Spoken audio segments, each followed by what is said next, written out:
हाँ जी बेटा, हम बात कर रहे हैं जयपुर डेवलपमेंट अथॉरिटी एक्ट 1982 की। ये एक्ट आपके जेलो जेडे में आएगा। जेलो जेडे के अंदर आपके पास जो ऑब्जेक्टिव पेपर्स आएंगे, उस ऑब्जेक्टिव पेपर के अंदर एक पेपर जो आपका होगा वह इससे रिलेटेड होगा।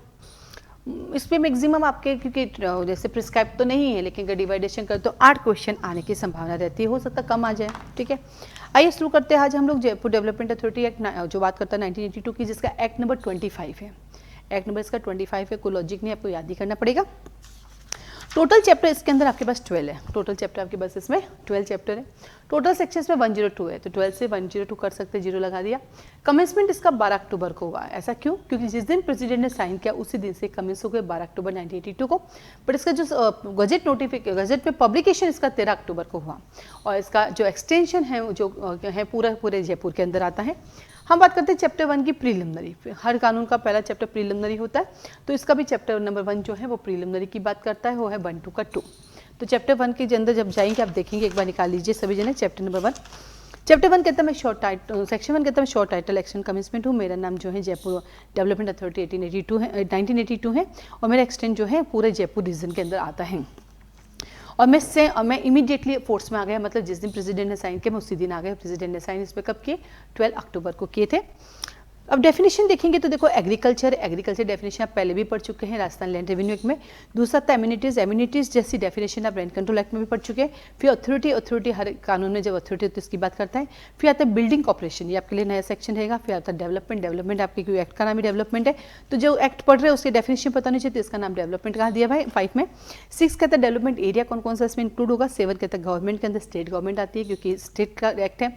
अगर ये कैसा होता है, सेंट्रल का एक्ट होता तो होता है गवर्नमेंट में, जब सेंट्रल का मैटर तो सेंट्रल गवर्नमेंट, स्टेट का स्टेट, लेकिन जब स्टेट का तो ओनली स्टेट गवर्नमेंट आएगी। फिर 8 कहता है जयपुर रीजन में क्या क्या आएगा, क्योंकि इन्होंने कहा मैं जयपुर रीजन पे अप्लाई होता है, तो जयपुर रीजन में कौन कौन सा एरिया आएगा। फिर 9 कहता है लैंड के अंदर, लैंड की डेफिनेशन पहले भी बहुत सारी जगह पे पढ़ चुके हैं। फिर आता है लोकल अथॉरिटी की डेफिनेशन भी हम कई बार पढ़ चुके हैं। लोकल लॉज पढ़ते हैं, वैसे लोकल अथॉरिटी होती है। और लोकल अथॉरिटी आपको याद है, जब आप कॉन्स्टिट्यूशन का आर्टिकल 12 पढ़ते हैं तब लोकल अथॉरिटी आती है वहाँ पे। देन आता है आपके पास म्यूनिसिपैलिटी एक्ट बना हुआ है उसी के अकॉर्डिंग। फिर आता है ऑक्यूपायर, जैसे कि ऑक्यूपायर यहाँ पर वैसे हमारे टेनेंट पढ़ते हैं, टेनेंट ऑक्यूपायर की डेफिनेशन जैसी रहती है, मतलब उसके जैसा है ये। और देन आता है ऑनर, जैसे लैंडलॉर्ड है वैसे हमारे यहाँ पे ऑनर है। देन आता है पंचायत का अपना एक्ट बना हुआ है राजस्थान के अंदर। फिर आता है आपके पास प्लान, यहाँ पे सारी खेल किसका है, डेवलपमेंट के रिलेटेड प्लान का, तो वेरी इंपॉर्टेंट है ये आपका। फिर 16 प्रिस्क्राइब जनरली आपको सभी जगह मिलता है। 17 कहते हैं पब्लिक पर्पस के लिए क्या क्या काम किया जाएगा। पब्लिक पर्पस इज मैंडेटरी, क्योंकि हम 2 वर्ड पढ़ते हैं, पब्लिक इंटरेस्ट, पब्लिक जस्टिस है ना, एंड्स ऑफ जस्टिस, और यहाँ पे पब्लिक पर्पस के लिए क्या क्या आएगा। देन रेगुलेशंस जो है इस एक्ट में बनाए गए रेगुलेशंस है। फिर रूल्स इस एक्ट में बनाए गए रूल्स हैं। फिर आता है ट्राइब्यूनल, यहाँ पे जब भी कोई भी डिस्प्यूट क्रिएट होता है तो हमें ट्राइब्यूनल के पास दरवाजा खटखटाना है। जैसे कि आपने देखा कॉन्स्टिट्यूशन का पार्ट नंबर 14A किसकी बात करता है, ट्राइब्यूनल के, एडमिनिस्ट्रेटिव ट्राइब्यूनल की। तो हर एक जो लोकल एक्ट होते हैं उनके लिए अपने अथॉरिटीज़ और अपने ट्राइब्यूनल्स बने हुए होते हैं। और ये ट्राइब्यूनल्स हम और कहाँ पढ़ते हैं, आर्टिकल 12 में पढ़ते हैं। आर्टिकल 12 में लोकल अथॉरिटी भी आती है, ट्राइब्यूनल आता है और बोलता है कि स्टेट की डेफिनेशन में आता है या नहीं आता है। देन आता है जोन एरिया कौन कौन सा होगा, कौन कौन से जोन में जो है ये रीजन एक्सटेंड करेगा। और 22 कहता है वर्ड एंड एक्सप्रेशन जो यहाँ पे हैं पर दिए हैं, लेकिन लिए यहाँ पे हैं पर लिखे हुए नहीं हैं। यहाँ पे लिखे हुए पर डिफाइन नहीं कहाँ से लेंगे, तो उसको हम लेंगे, 2 एक्ट है हमारे पास।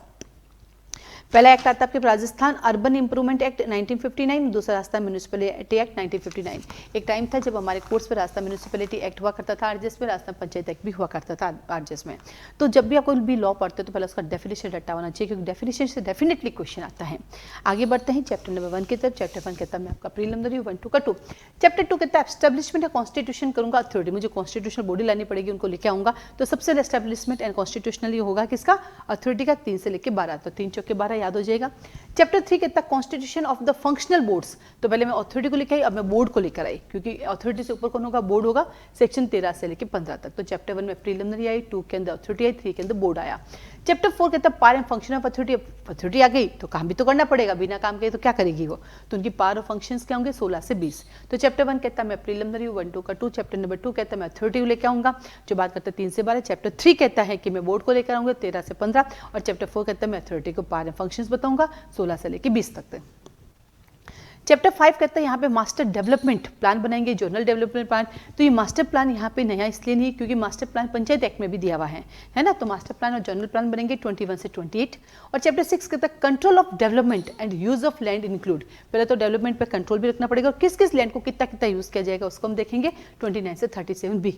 और चैप्टर 7 कहता है प्रोजेक्ट एंड स्कीम निकालेंगे 38 से 47। तो 5 कहता है मैं प्लान्स बनाऊंगा, 6 कहता है मैं कंट्रोल रखूंगा और 7 कहता है मैं प्रोजेक्ट और स्कीम को लेकर आऊंगा।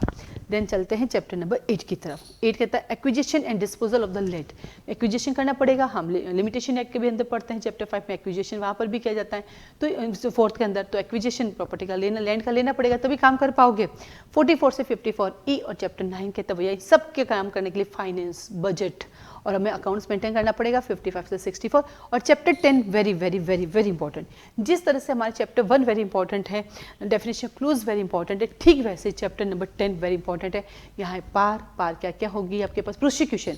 अगर आप यहाँ पे डिसओबे करेंगे, वायलेंस करेंगे तो प्रोसिक्यूशन करूँगा, चाहे सिविल नेचर होगा तो मैं सूट इंस्टीट्यूट करूँगा और यहाँ पुलिस की भी मदद जरूरत पड़ेगी तो लेनी पड़ेगी 65 से 68। और chapter number sorry 10 part 2 levy क्या है, क्रिएशंस ऑफ चार्जेस। सॉरी यहाँ पे मैं आपका चार्जेस लूंगी और 11 के अंदर मैं आपके ऊपर प्रोसिक्यूशन स्टार्ट करूंगी, सूट करूंगी और मैं आपका जो है क्या कहते हैं पुलिस को बुलाऊंगी 69 से 82।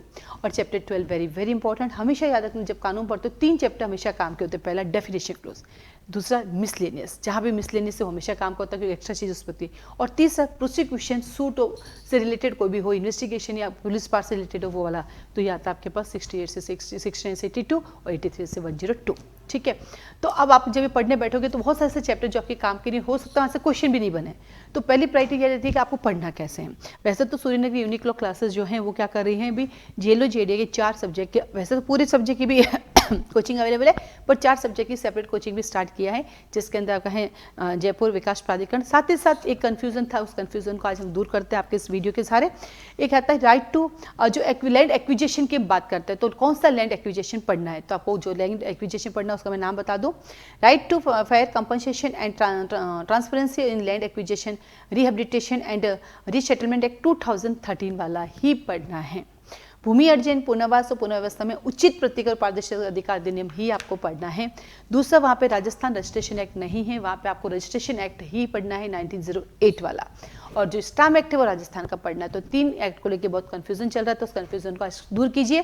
क्या आपको कौन कौन से पढ़ते हैं, एक्विजिशन एक्ट 2013 वाला ही पढ़ना है, रजिस्ट्रेशन एक्ट राजस्थान का कोई रजिस्ट्रेशन एक्ट नहीं, आपको रजिस्ट्रेशन एक्ट 1908 वाला ही पढ़ना है और राजस्थान स्टाम्प एक्ट आपको पढ़ना है। ठीक है, तो ये 3 एक्ट आपको पढ़ना है। इसी के साथ ही साथ हम लोगों की प्री की क्लासेस से शुरू हो रही 4 सब्जेक्ट की, आप इन्हें ज्वाइन कर सकते हैं। इनकी फीस स्ट्रक्चर क्या है आप मुझे कॉल मैसेज करके पूछ सकते हैं। और क्लासेस का जो टाइम रहेगा वो रहेगा सुबह 10:30 से 11:30 और ये ऑनलाइन भी ऑफलाइन भी, आप क्लासरूम में आके भी बैठ के पढ़ सकते हैं 4 सब्जेक्ट और आप ऑफलाइन भी ऑनलाइन भी ले सकते हैं। आप पूरा कोर्स भी ले सकते हैं और पूरे कोर्स में ये जो 4 सब्जेक्ट है अभी ये अब रिकॉर्ड हो रहे हैं तो पूरा कोर्स लेते हैं तो ये सब्जेक्ट आपको जो है लाइव में भी मिल सकते हैं। चलिए आगे बढ़ते हैं हम।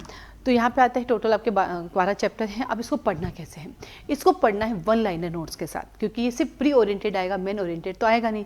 तो पढ़ने का एक तरीका है, पूरा पढ़ो और लिखो, पूरा पढ़ो और लिखो। आप सेल्फ स्टडी कर रहे हो तो सबसे बेस्ट है पूरा पढ़ो और लिखो। यहाँ पे क्लास ज्वाइन करोगे तो वैसे मैं लिखवा दूंगी, बाकी आप खुद से पढ़ सकते हैं। एक चैप्टर पढ़ा लिखा समझा और वैसे ही बहुत ईजी है। बस ये लैंग्वेज उस बच्चे को जल्दी समझ में आएगी जो गांव से बिलोंग करता है। जो प्योर शहर से है वो उसको थोड़ा सा लगेगा अरे ये क्या है, ये कहाँ से आ गया, क्योंकि उनको इनका काम नहीं पड़ता है। तो आप कर सकते हैं।